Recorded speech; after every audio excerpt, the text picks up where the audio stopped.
Selamat pagi pemirsa, apa kabar Anda di pagi hari ini? Senang sekali saya Graciela Taime dapat menjumpai Anda dalam Berita Papua.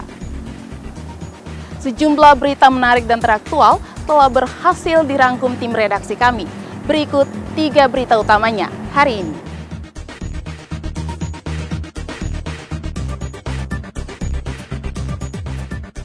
Mantan Bupati Kabupaten Yalimo ditangkap polisi. Bersembunyi 2 bulan di hutan, pemuda penganiaya seorang brimob ditangkap polisi. Cabur renang Papua targetkan raih 45 medali emas di Peparnas ke-16.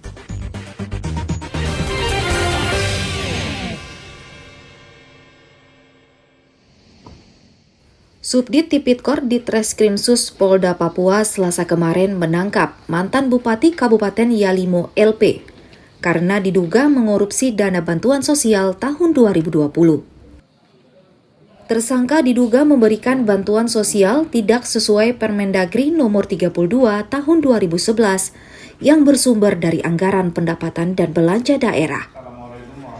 Pemerintah daerah Kabupaten Yalimo pada 22 Juli 2020 tercatat melakukan pembayaran kepada perwakilan masyarakat dengan menggunakan dana bantuan sosial sebesar 1 miliar rupiah. Tindakan tersebut dinilai telah menyalahi penggunaan dana bansos untuk kepentingan masyarakat. Kabupaten Yalimo melakukan pembayaran kepada perwakilan masyarakat dengan menggunakan dana bantuan sosial senilai 1 miliar rupiah dalam pembayaran tuntutan masyarakat, di mana tidak sesuai dengan kriteria pemberian dana bantuan sosial sesuai dengan Permendagri nomor 32 tahun 2011 tentang pedoman pemberian hibah dan bantuan sosial yang bersumber dari anggaran pendapatan dan belanja daerah, sehingga mengakibatkan kerugian keuangan negara senilai 1 miliar rupiah berdasarkan LHAPKKN dari BPKP Perwakilan Provinsi Papua. Keterangan bahwa kasus tersebut telah dilaksanakan.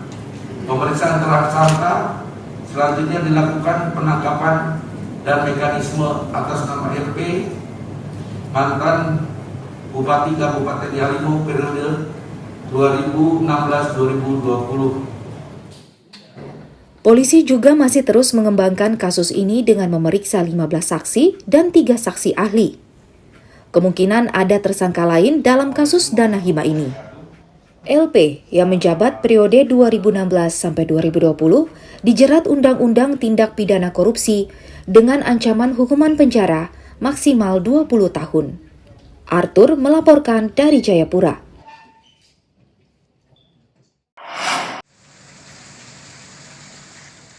Berakhir sudah pelarian Denis, penganiaya anggota Brimob beberapa waktu yang lalu. Denis ditangkap di Jalan Nowari, Merauke pada Minggu lalu.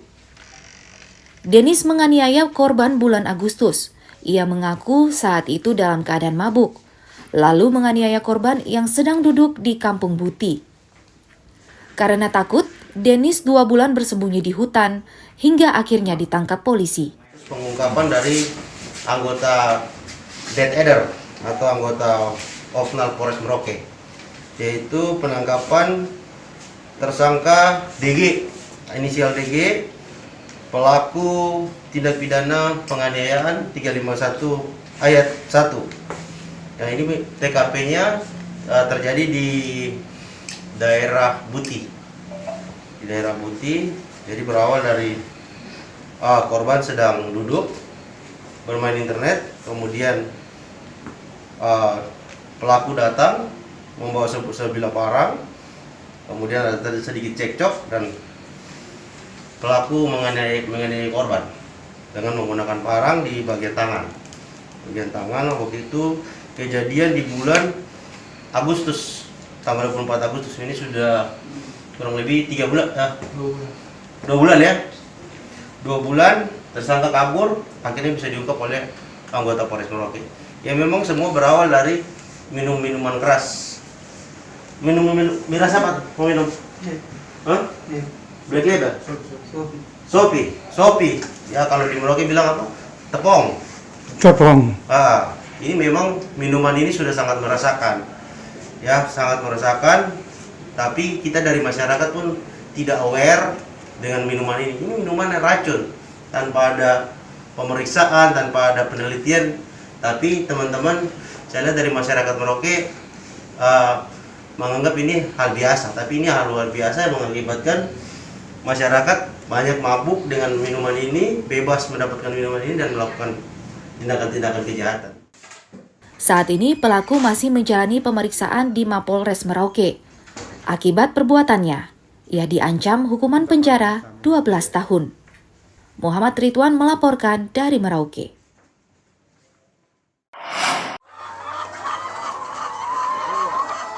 Sejumlah peternak ayam di Merauke menjerit akibat harga pakan ternak yang semakin mahal. Beban mereka semakin bertambah karena harga telur juga merosot.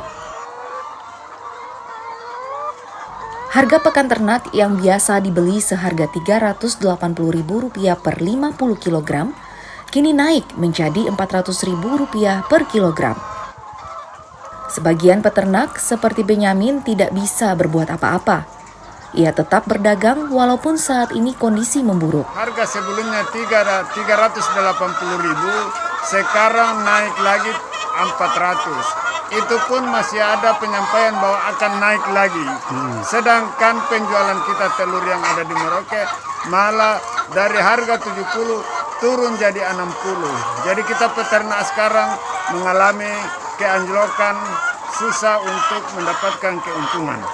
Jalan keluarnya seperti apa Pak untuk mengantisipasi kerugian lebih besar ini Pak? Kita tidak bisa ada jalan keluar kecuali untuk pemasok telur yang dari Surabaya akan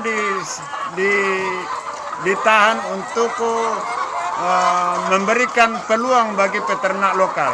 Itu saja yang kita harapkan untuk bisa penjualan telur kita bisa kembali normal seperti biasa. Terima kasih. Benyamin dan para peternak lain berharap Pemda segera turun tangan, membantu pengusaha telur dan ayam sehingga tidak terus rugi akibat kenaikan harga pakan. Muhammad Ridwan melaporkan dari Merauke. Harga ayam kampung di Pasar Sentral Mimika saat ini mahal. 1 ekor ayam hidup dijual Rp200.000 per ekor, naik dari harga sebelumnya Rp150.000 per ekor.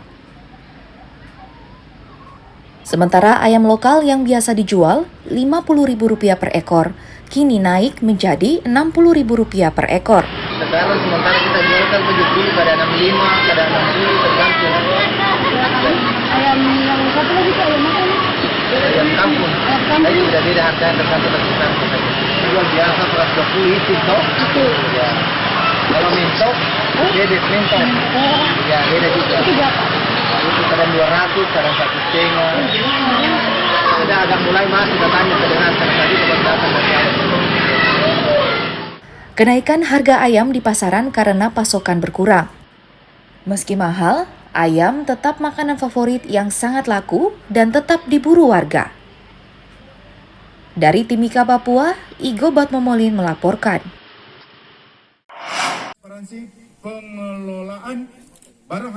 Kantor Pengawasan dan Pelayanan Bea Cukai Merauke memusnahkan barang bukti selundupan yang disita selama tahun 2020. Barang yang dimusnahkan yakni 133 kg tanduk rusa dan dada kura-kura, 1 kg gelembung ikan kakap tawar, 293 liter bahan bakar minyak, dan 390 ml hasil pengelolaan tembakau. Keseluruhan barang sitaan tersebut bernilai sekitar Rp20 juta. Barang selundupan itu dibakar, ditungku, dan dihancurkan sesuai dengan peraturan perundang-undangan yang berlaku. Pemusnahan dilakukan di PLBN Sota Merauke yang terletak di perbatasan antara Indonesia dan Papua Nugini. Untuk total nilainya Nah, nilai barangnya adalah 21 juta. 21,5 juta itu nilai barangnya. Jadi musnahkan kemarin. Adapun yang dimusnahkan adalah 133 kg tali busa, itu yang pertama, dan dada kura-kura. Terus yang kedua 1,9 gelembung ikan air tawar. Walaupun 1,9 aja, tapi nilainya kan sangat besar juga ya demikian. Terus 293 liter bahan bakar minyak. Nah, jadi ada 293 ppm minyak dan 390 ml hasil tembakau untuk vape tadi. Itu yang kita musnahkan dan semuanya lewat jalur-jalur yang tidak resmi. Jadi bukan lewat jalur perbatasan yang ada kita sekarang nya, tapi ditangkap lewat jalur tikus kalau memang seperti itu. Itu kalau undang-undangnya saya sarankan sih memang ini kan undang-undangnya jelas begini. Undang-undang nomor 17 tahun 2005, tahun 1995 dan junto undang-undang nomor 10 tahun 95, junto undang-undang nomor 17 tahun 2006. Bea Cukai Merauke kerap menyita barang-barang tersebut karena dibawa melintasi pos lintas batas negara tanpa dilengkapi surat-surat. Muhammad Ridwan melaporkan dari Merauke.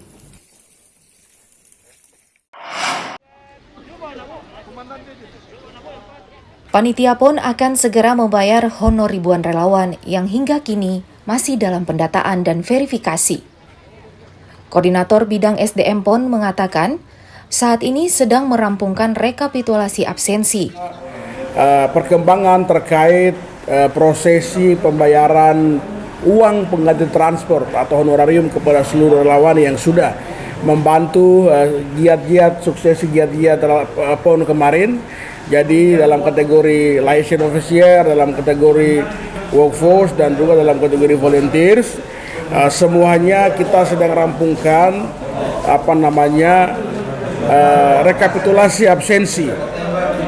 Rekapitulasi absensi kita sedang siapkan semua. Jadi saya secara pribadi sedang menunggu. Kami baru saja komunikasikan dengan rekan-rekan di Kabupaten Jayapura. Semua di Kabupaten Jayapura sedang direkap. Besok kemungkinan besar akan diserahkan kepada kami. Setelah Kabupaten Jayapura selesai, Mimika tadi baru sampaikan kepada kami, Merauke sudah, Kota Jayapura sudah. Kalau semua sudah disampaikan kepada kami, kita akan menyurati atau kirim kepada pimpinan PPON melaporkan bahwa hasil rekapitulasi absensi sudah selesai. Saya harap sekali dalam waktu dekat ini, paling lama minggu ini kalau boleh sudah harus diselesaikan semuanya. Jadi untuk para relawan semua saya mohon untuk terus bersabar. PON ke-20 Papua sudah selesai dan berlangsung sukses. Namun sejumlah masalah muncul. Saat ini banyak relawan yang mempertanyakan uang honor yang dijanjikan panitia PON. Sementara tidak mudah bagi panitia untuk mendata dan mengecek absensi relawan yang jumlahnya ribuan orang di 4 klaster. Hendra melaporkan dari Jayapura.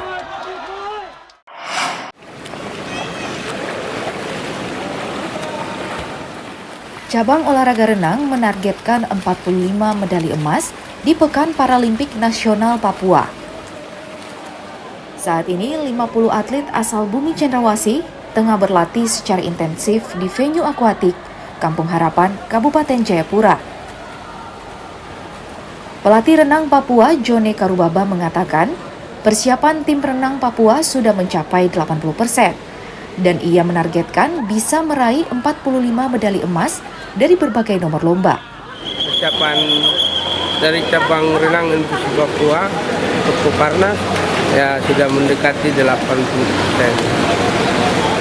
Dalam persiapan untuk menunggu tanggal 28 ada tes event di sini, makanya sudah sedikit demi sedikit persiapan sudah agak naik dari 80 ke 90% untuk persiapan Parnas.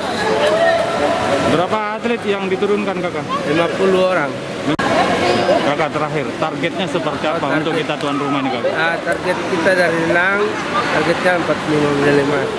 Sementara atlet renang Papua, Manasert Numberi mengaku sudah siap berlaga. Ia bisa menyumbang medali emas pada nomor 100 meter dada. Persiapan untuk menuju ke Papernas sudah sangat cukup baik, sudah 95% lah. Besok tanggal 28 kan ada tes event di kolam ini. Nah, seperti begitu.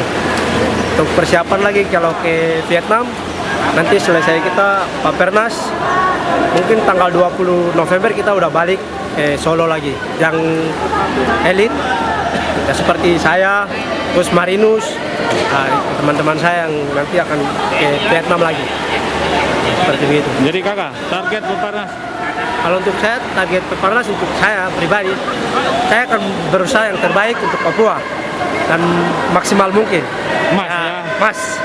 Nah. Terakhir kakak, lawan terberat mungkin ada?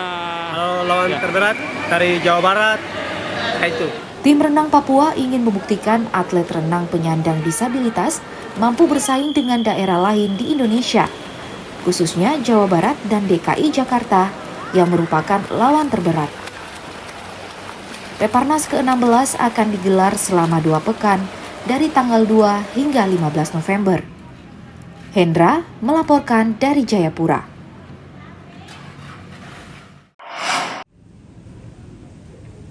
Penerapan PPKM memukul banyak pedagang, khususnya pedagang kaki lima di Merauke, karena aktivitas usaha mereka dibatasi. Untuk meringankan beban, Kodim 1701 Selasa kemarin menyalurkan bantuan kepada 700 pedagang kecil di Merauke.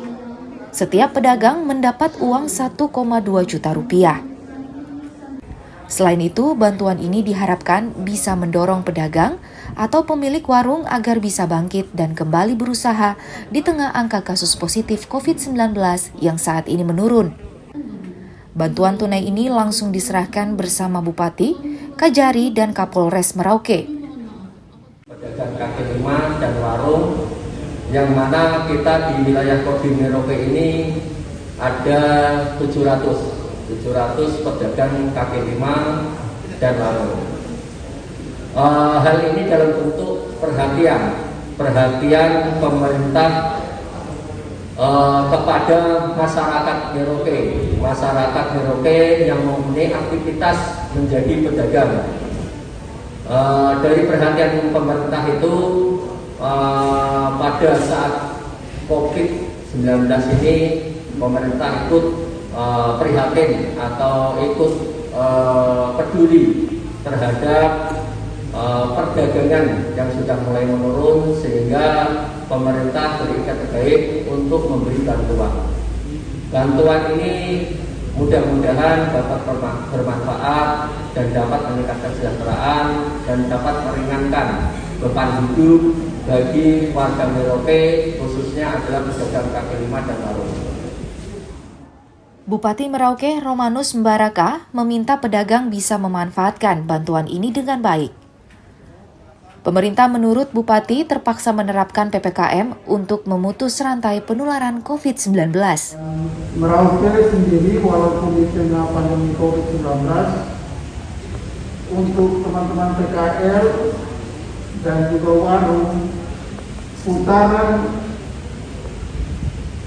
jualannya itu masih bisa berjalan karena kita merupakan salah satu pintu untuk keluar masuknya barang dan orang, termasuk untuk kabupaten yang berada di belakang kita. Kabupaten Merauke, ada Mati, Asmat, Bogor, dan memang dari hasil survei yang saya lakukan dengan POR kemarin, hampir semua warung kaki lima dan termasuk yang menengah, restoran, untuk warung kaki lima, hasil survei sekarang menunjukkan pendapatannya per hari kemarin waktu suasana PON itu bisa di atas 5 sampai dengan 7 juta.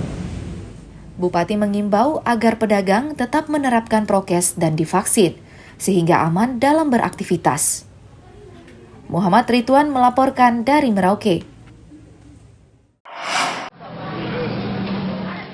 Saat ini, hasil laut seperti ikan, udang, dan cumi-cumi di Mimika sebagian besar dipasok para nelayan lokal maupun dari luar Mimika. Tidak heran, saat ini pasokan cukup banyak dan bervariasi. Di Pasar Sentral Mimika, dijual beragam jenis hasil laut, hasil tangkapan nelayan asal Tual Maluku, Dobo, Fak-Fak, hingga Kaimana, Papua Barat. Selain itu, menurut pedagang di pasar ini, harga ikan masih stabil karena pasokan yang berlimpah. Ini kan dari kapal, dari Indramayu, dari bawah, jadi kontraknya di Timika, jadi mereka yang mensuplai di Timika. Sudah mulai normal. Untuk kalau mengenai stok ikan di Timika ini ada beberapa daerah yang masih mensuplai di Timika, diantaranya Tual, Dobo, Menurut penjual, harga ikan akan merambat naik bila cuaca memburuk. Dari Timika, Papua, Igobat Momolin melaporkan.